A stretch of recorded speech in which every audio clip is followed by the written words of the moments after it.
Hallo allerseits und willkommen zur Bausatzbesprechung des Crusader Mark II von Itellery im Maßstab 1:35. Ihr werdet euch jetzt vielleicht fragen, warum ich jetzt mit so einem alten Bausatz um die Ecke komme, wo es doch seit Anfang des Jahres den neuen Crusader von Border Model gibt. Nun, den Bausatz des Crusader Mark III von Border Model habe ich schon vor einigen Monaten vorgestellt und war, wie ihr euch ja vielleicht noch erinnern könnt, nicht sonderlich beeindruckt. Die angebliche Formneuheit ist nämlich dem alten Itellery-Bausatz erstaunlich ähnlich und auch nur unwesentlich besser, aber das bei doppeltem Preis, weshalb sich meiner Meinung nach wie vor ein Blick auf dieses Bausatz-Urgestein von Itellery lohnt. Dankenswerterweise hat Itellery die wohl signifikanteste Variante des Crusaders Anfang des Jahres wieder neu aufgelegt, nämlich den Crusader Mark II, den es bisher von keinem anderen Hersteller gibt. Der Mark III Grundbausatz stammt aus dem Jahr 1976, auf dessen Basis dann 2001 die Mark II Variante auf den Markt kam, gefolgt von dem Mark I im Jahr 2003. Von all den Crusader Bausätzen von Itellery ist aber der Mark II immer der seltenste geblieben und soweit ich weiß, wurde der erst jetzt wieder zum zweiten Mal neu aufgelegt. Das überrascht, da ja der Mark II die wichtigste Variante des Crusaders war und durch die Jahre 1941 und 1942 hindurch eine der bedeutendsten Stützen der Briten in Nordafrika war. Die beiden anderen Versionen dagegen waren deutlich kürzer im Einsatz. Deshalb freut es mich umso mehr, wieder einen Crusader Mark II Bausatz in den Händen halten zu dürfen, zumal der mir jetzt rein optisch auch am besten gefällt von den ganzen Crusadern. Soviel zur Geschichte des Bausatzes. Nun schauen wir mal rein in die Schachtel. Die Schachtel ist im typischen Itellery-Format, relativ groß, dafür eher bloß flach ausgeführt. Der Deckel geht nach oben hin ab, so wie wir das hier auch mögen. Der Karton an sich ist relativ dünnwandig. Erfahrungsgemäß ist es als Schutz ausreichend. Man hat nur immer ein bisschen das Problem, wenn man den Bausatz ein paar Jahre am Lager hat, dass sich dann der Karton ein bisschen auflöst und das ist immer nicht so schön. Also ich fände es besser, wenn das etwas stabiler wäre, aber das ist auch nur meine Meinung. Hier die Bauanleitung. Dann haben wir hier einen Figurensatz von Masterbox, der diesen Bausatz auch beiliegt. Das schauen wir uns später an. Und ja, hier die Spritzlinge fürs Fahrzeug. Die sind meistens summiert hier eingetütet in 2 Beuteln. Das ist meiner Meinung nach okay. Die Folie ist auch relativ dick, also ich denke, das passt schon. Ja, wie gesagt, einziger Schwachpunkt ist meiner Meinung nach der dünne Karton. Da könnte die Itellery mal ein bisschen was Stabileres verwenden. Auch die Bauanleitung ist im typischen Itellery-Format relativ groß und auch hier so zum Ausklappen. Ich finde das relativ schön, weil dadurch sind einfach die Abbildungen sehr groß. Nicht so wie bei Takom, wo man ein Mikroskop braucht, weil das alles so winzig ist. Hier auf der Vorderseite haben wir dann eine kurze Hintergrundgeschichte zum Fahrzeug. Das ist doch immer schön. Auf Englisch, Französisch, Italienisch, Deutsch, Spanisch und Russisch. Und dann klappen wir das hier mal so aus. Ja, ist einfach ein großes Blatt, wo das drauf ist. Wie gesagt, ich finde das ganz schön. Und dann haben wir hier die Übersicht mit allen enthaltenen Spritzlingen. Der Figurenspritzling ist hier natürlich noch nicht berücksichtigt, der kommt erst später. Wie man sehen kann, sind hier einige Bereiche grau unterlegt, wie zum Beispiel hier dieser kleine MG-Turm, der neben den Fahrerstand kommt. Hier wird nicht erklärt, wie der zusammengebaut wird, aber er liegt eben bei und das ist auch gut so, nachdem ja doch einige Fahrzeuge der Mark II Variante zunächst diesen MG-Turm noch hatten. Kommt dann eben immer darauf an, was man für einen Crusader bauen möchte, ob man da vielleicht ein spezielles Vorbildfoto hat, wo dieser Turm eben vorhanden ist. Ja, er ist dabei und den dann entsprechend einzubauen ist nicht sonderlich schwierig. Also das ist auf jeden Fall ein feiner Zug von Itellery. Die Farbtabelle ist mit 6 Farbangaben doch relativ rudimentär und bezieht sich auch nur auf die Itellery Acrylfarben. Ja, da wäre auch ein bisschen mehr Auswahl schön gewesen. Dann geht der Zusammenbau los, hier mit der Unterwanne, wie man sehen kann. die ist schon mehr oder weniger beisammen. Das ist immer hilfreich. Und wir bauen hier dann typisch für die sogenannte Christie Suspension, also das Christie-Fahrwerk, hier diese Achsen mit den Stoßdämpfern ein. Und dann kommt hier außen noch die Abdeckplatte drauf. Beim Bausatz vom Border Model wurde ja auch angepriesen, dass das Fahrwerk eben beweglich gebaut werden kann, weil eben diese U-förmige Konstruktion, ja, wenn sie aus Plastik eben gefertigt ist, auch so ein bisschen federn kann. Ja, ist hier im Prinzip genauso möglich, nachdem der Aufbau wirklich identisch ist. Da reicht es einfach bloß hier diese kleinen Nasen zu entfernen und dann ja, hat man auch ein bewegliches Fahrwerk. Finde ich ganz interessant. Ja, dann kommt hier die Oberwanne drauf. Ist einteilig und ja, wenn man den EMG-Turm verwenden möchte, dann ja, öffnet man einfach nur hier diese runde Luke, einfach aussägen, Turm einbauen und dann hat man das auch. Dann geht es hier weiter mit den Rädern. Ja, relativ einfach, die bestehen aus 2 Hälften. Hier immer mit diesen Ringen dazwischen. Ja, kann man eigentlich weglassen, die sind nur dazu gedacht, um das Rad später drehbar zu halten. Ja, das ist so ein bisschen so eine Spielerei, wie es halt eben ja, in den 70ern und 80ern einfach üblich war. Da war das Modell vielleicht eher so als Spielzeug gedacht und sollte eben auch ein bisschen rollen können. Ja, ich denke, heutzutage interessiert es nicht mehr sonderlich. Sieht man auch hier hinten am Triebrad. Ja, einfach einkleben, das reicht. Also diese Ringe braucht man nicht.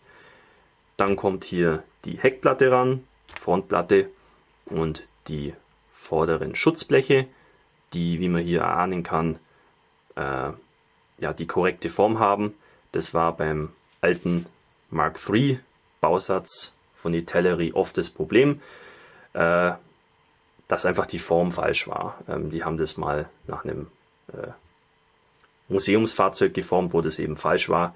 Und heute, oder wenn man auch Fotos anschaut, weiß man eben, dass das eben eine andere Form haben sollte. Aber das wurde mittlerweile korrigiert, auch bei den neueren Editionen des Mark III. Finde ich gut, dass auch ältere Bausätze immer wieder so ein bisschen ja, angepasst und verbessert werden. Ja, insgesamt, wie man sehen kann, die Abbildungen sind recht groß. Wie schon gesagt, mir gefällt es sehr. Leider, ja, wie man sehen kann, das ist alles noch so altbacken. Da wurde nichts irgendwie erneuert oder so. Ich finde vielleicht, dass da Itellery mal was machen könnte und die Baupläne mal komplett überarbeiten könnte, dass die einfach ja, aussehen, als ob sie ins 21. Jahrhundert gehören und nicht irgendwie in die 70er oder 80er Jahre. Da war das okay, aber ich finde, das könnte man ein bisschen verbessern. Dann bauen wir hier an die seitlichen Schutzbleche und aufs Motordeck noch ein paar so Kästen drauf. Hier diese Staukisten ja, sind einteilig. Das ist auch der einzige wesentliche Unterschied zum Bausatz von Border Model. Da kann man jetzt hier diese Kisten zum Beispiel offen darstellen und auch ein paar Luken am Motordeck. Das ist jetzt hier so ohne weiteres nicht möglich, beziehungsweise einfach nicht so angelegt. Aber ja, wie oft braucht man das? Also ich denke, das ist so ein geringfügiger Unterschied zum Bausatz vom Border Model. Ich denke, damit kann man leben. Also da hat jetzt der Bausatz vom Border Model keinen wesentlichen Vorteil gegenüber dem Itellery Bausatz. Dann bauen wir hier den Fahrererker zusammen. Die Luken sind separat, kann man also auch offen darstellen, wenn man will. Und hier dann an der Frontplatte noch so allerlei Kleinteile. Hier diese Bügel für die Scheinwerfer zum Beispiel, Zugösen, Ersatzkettenglieder und so weiter. Ein paar so Kleinteile eben. Dasselbe Spiel dann am Heck des Fahrzeugs, hier mit diesem Zusatztank, der nicht immer vorhanden war. Also den kann man auch weglassen, wenn man möchte. Je nachdem, wenn man das nach einem Foto baut oder so, sollte es eben dran sein oder nicht. Dann machen wir hier weiter mit dem Turm.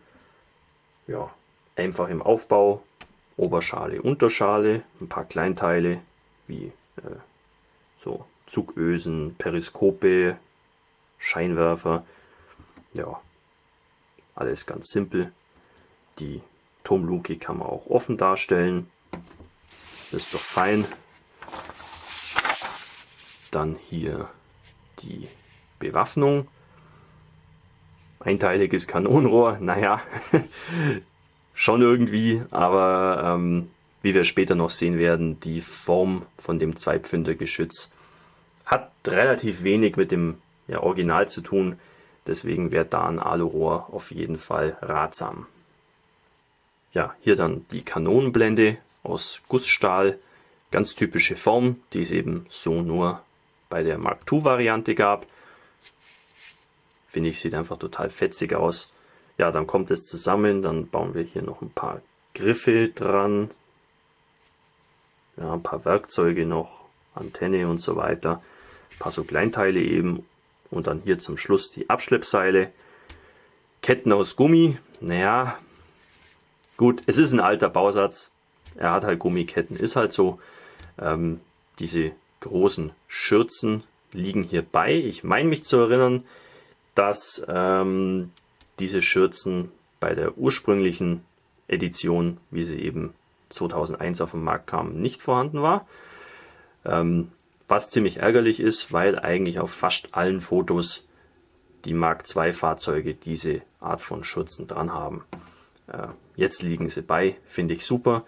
Und da wird vom Fahrwerk tatsächlich so viel verdeckt, dass man durchaus drüber nachdenken kann, vielleicht doch diese Gummiketten zu verwenden. Ich persönlich finde aber, dass das jetzt meinen Ansprüchen nicht so wirklich gerecht wird. Also ich werde die mit ziemlicher Sicherheit ersetzen. Ja, aber gut, das ist jedem seine Sache. Also wie halt eben die Ansprüche sind. Ja, damit ist das Fahrzeug schon beieinander und wir kommen zur Bemalungs- und Markierungsanleitung. Es sind insgesamt 3 Fahrzeuge vorgeschlagen. Hier das erste Fahrzeug, 1. Panzerdivision, 8. Armee, in El Hamma, Tunesien 1943. Hier in dieser Sandgelb- und Anthrazit-Tarnung. Ich glaube, die heißt Mickey Maus Tarnung, bin mir aber nicht ganz sicher. Ja, sieht sehr attraktiv aus. Dann das zweite Fahrzeug ist nur in diesem Sandgelb gespritzt. Auch von der 8. Armee, da ist aber nicht näher spezifiziert, bei welcher Einheit. Libyen 1942. Und dann hier das dritte Fahrzeug, auch 8. Armee, Libyen 1942 und auch wieder keine Angabe zur Division. Ja, wenig Abziehbilder nur zu verarbeiten. Ja, die Fahrzeuge waren jetzt nicht allzu bunt. Und zu guter Letzt hier noch die Figuren von Masterbox.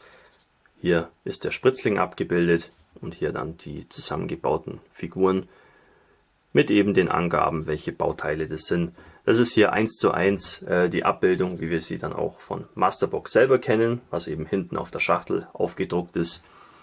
Ja, ist eine mehr als ausreichende Anleitung dafür, weil ja, der Zusammenbau von den Figuren ist mehr oder weniger selbsterklärend. Ich finde, es ist ein cleverer Zug von Iteleri, hier auch gleich Figuren dem Bausatz beizulegen. Da entsteht doch ein gewisser Mehrwert und man hat sozusagen schon so ein kleines Diorama in einer Schachtel drin. Also da ist eigentlich alles dabei. Man muss sich dann nur noch um ein kleines Brettchen kümmern, wo ein bisschen so eine Wüstenszenerie drauf ist und das war's. Also finde ich schön. Das wertet die alten Bausätze doch ganz gut auf oder macht sie zumindest preislich wieder etwas attraktiver, nachdem ja so ein Figurensatz für sich auch schon 10 Euro oder so kostet. Ja, insgesamt vernünftige Bauanleitung. Also ich finde, damit lässt sich arbeiten, wobei das teilweise ein bisschen altbacken wirkt. Ich finde, da könnte Iteleri vielleicht mal drüber nachdenken, in den nächsten Jahren das vielleicht komplett mal neu zu machen, damit das einfach auf den Stand der Zeit kommt. Kommen wir nun zu den Bauteilen und schauen uns an, wie gut die Gussformen bei Iteleri noch sind, nach all den Jahrzehnten im Gebrauch. Hier der Spritzling A, da haben wir hauptsächlich Fahrwerksteile dran. Hier zum Beispiel die Laufräder. Ja, die sehen doch hübsch aus, sind auch schnell auszulösen und zum Versäubern. Hier dann die andere Hälfte. Ja, das ist doch voll okay. Also hier ist ja kein Grat zu sehen. Triebräder. Ja, ist auch einigermaßen vernünftig befestigt hier an den Zähnen, dass man das auch halbwegs ausgelöst bekommt, ohne dass irgendwas kaputt geht. Hier dann die Achsen mit den Stoßdämpfern, da haben wir noch ein paar mehr. Wie gesagt, das kann man beweglich bauen, wenn man will, weil einfach diese Teile so eine gewisse Federwirkung entwickeln können, wenn man dann eben entsprechend Anpassungen vornimmt an der Unterwanne. Also da hat der Bausatz von Border Model auf jeden Fall nicht die Nase vorn. Ja, hier dann diverse Kleinteile. Hier, das sind so Teile, die gehören zum Luftfilter dazu. Wie man sehen kann, das ist alles scharf abgesetzt.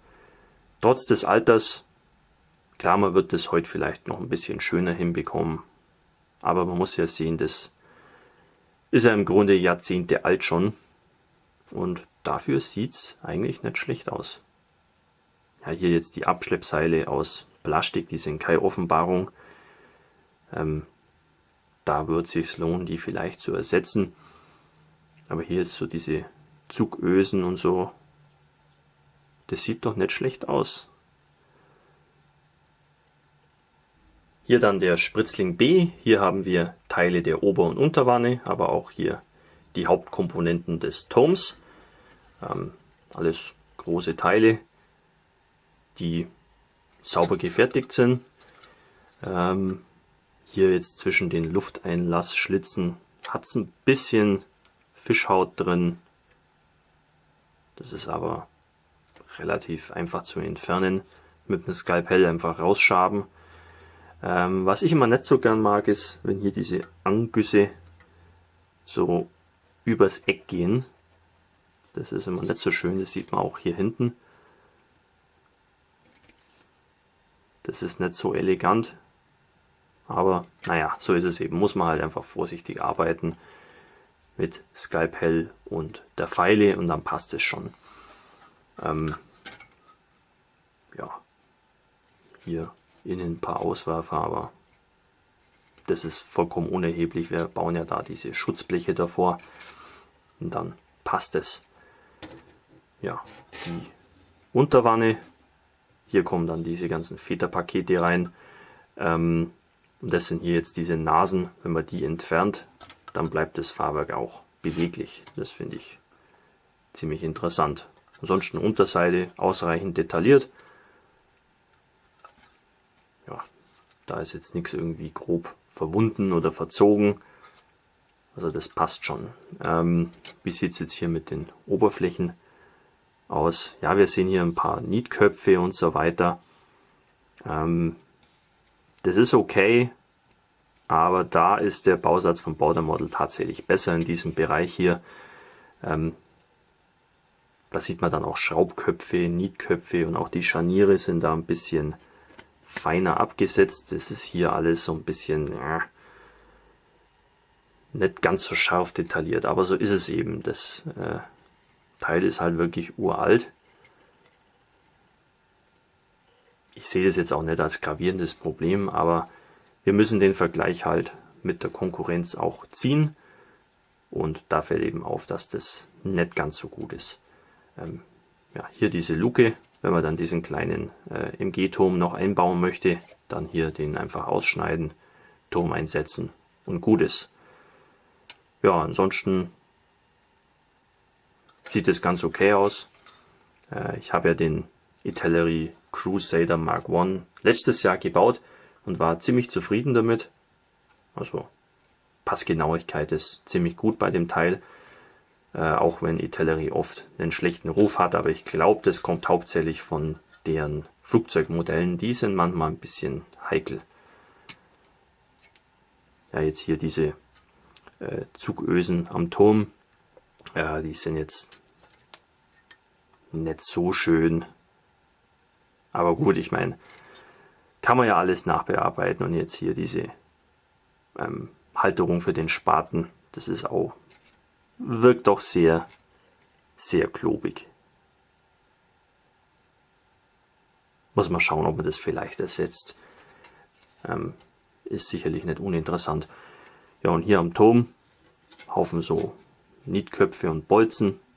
Und am Dach haben wir eine ziemlich schöne Schweißnaht, die ich persönlich finde die wirklich besser wie bei Border Model. Die ist ein bisschen gröber, aber ich finde, das kommt ganz gut. Also alles in allem ist es ganz passabel. Natürlich nicht hundertprozentig auf der Höhe der Zeit, aber ja, es ist halt ein alter Bausatz, da muss man halt damit rechnen, da gewisse Abstriche machen zu müssen. Machen wir weiter mit dem Spritzling C. Hier finden wir so allerlei Teile, die rund ums Fahrzeug gehören. Hier der MG-Turm zum Beispiel. Hier die Seitenwände für die Unterwanne, Hauptbewaffnung, Staukästen für die Oberwanne. Also hier ist so alles querbeet vorhanden. Hier an diesen Seitenpaneelen sehen wir ein paar unschöne Sinkstellen. Ja, das macht mich nicht so glücklich. Glücklicherweise muss man mehr oder weniger notwendigerweise diese breiten Schürzen verbauen, wodurch das eigentlich komplett verdeckt ist am Ende. Aber schön ist es trotzdem nicht. Wen es stört, der soll es halt dann irgendwie verspachteln und verschleifen, was relativ gut geht, nachdem hier jetzt diese Nietköpfe nicht in unmittelbarer Nähe sind. Also da kann man außen rum arbeiten. Ja, schön ist es nicht. Ist halt definitiv ein ziemlicher Makel. Hier dann dieser MG-Turm. Schön, dass er beiliegt. Nicht alle Fahrzeuge hatten diesen Turm, aber sollte man den brauchen, ist er dabei. Dann hier diese Gussstahlkanonenblende, die, wie man sehen kann, sehr glatt ist. Also die sollte man auf jeden Fall aufrauen mit Mr. Surfacer. Mit diesem Flüssigspachtel einfach so drauf tupfen, dann wird es von allein ein bisschen rauer und kommt dem Original einfach viel näher, weil das ist schon sehr glatt, wie man auch hier an dieser Spiegelung sehen kann. Ja, hier dann die Hauptbewaffnung, diese 2-Pfünder Kanone, einteilig, ja, muss man hier ein bisschen verschleifen und vorne die Mündung aufkleben. Ja, mein Problem ist hier einfach, dass das mit dem Original einfach gar nichts zu tun hat. Darum habe ich mir hier schon mal prophylaktisch ein Alurohr von Jordi Rubio geholt. Da kann man auch die Form erkennen. Also ja, ist einfach was komplett anderes und viel dünner vor allem. Also das Rohr sollte man ersetzen. Das hat mit dem Original eigentlich gar nichts zu tun. Ja, auch das MG hier ist, ja, Mündung aufbohren ist eigentlich ein Muss. Ja, die Werkzeughalterungen, wie schon beim Spaten am anderen Spritzling, relativ grob. Ja, da sieht man einfach das Alter von dem Bausatz. Und hier dann diese korrigierten vorderen Schutzbleche. Die waren ja bei den älteren Bausätzen immer falsch. Jetzt sind sie korrekt. Das finde ich super. Also da kann man sich viel extra Arbeit sparen und das Teil einfach schon mal aus der Schachtel bauen, ohne da irgendwie groß was ändern zu müssen in dem Bereich. Weil das war ein bisschen heikel. Hier haben wir die seitlichen Panzerschürzen fürs Fahrwerk. Die lagen dem ursprünglichen Crusader Mark II von Itellerie nicht bei. Jetzt tun sie es, das finde ich super, nachdem fast alle Fahrzeuge, wenn man sich da Fotos anschaut, genau eben diese Platten seitlich dran haben. Sonst früher musste man sich da mal ein bisschen behelfen. Beim Crusader Mark III waren die dabei, aber nur als Option. Da ja, musste man die nicht notwendigerweise verwenden. Und dann eben als Restteil, wenn man die dann noch über hatte, konnte man die dann an den Mark II dran machen. Ja, jetzt liegt es bei. Sind auch schön geformt, schön detailliert. Auf der Innenseite, ja, gar nichts zu sehen, aber gut. Da sieht man eigentlich auch kaum hin. Ja, finde ich schön. Ist auch sauber geformt, also hier ist kein Grat zu sehen. Ist auch relativ dünn ausgeführt, das ist auch nie ein Fehler. Kann man auch ein bisschen beschädigen und verbeulen, damit es ein bisschen realistischer aussieht.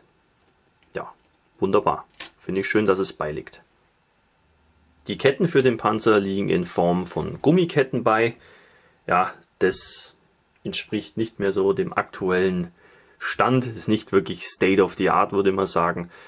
Ja, immerhin steht auf der Schachtel drauf, dass dann neues Material verwendet wurde, was man mit einem normalen Plastikkleber zusammenkleben kann. Das ist auf jeden Fall hilfreich, wenn auch nur ein schwacher Trost. Aber gut, ja, so ist der Bausatz eben. Der ist halt einfach alt und früher waren diese Gummiketten Standard. Ich werde die auf jeden Fall ersetzen durch Friol-Ketten, wobei die auch nicht mehr so einfach zu finden sind. Ich hoffe, dass da vielleicht demnächst mal ein anderer Hersteller in die Bresche springt. Ja, ansonsten, es sind nicht die schlechtesten Gummiketten der Welt. Wir haben hier an der Innenseite manchmal so dicke Auswerfer. Weiß nicht, ob man es sehen kann. Ja, hier ist so ein Auswerfer. Ja, es ist keine Offenbarung, aber es gibt schlimmere Ketten auf jeden Fall. Und so detailmäßig, das Wesentliche ist eigentlich schon ganz gut getroffen.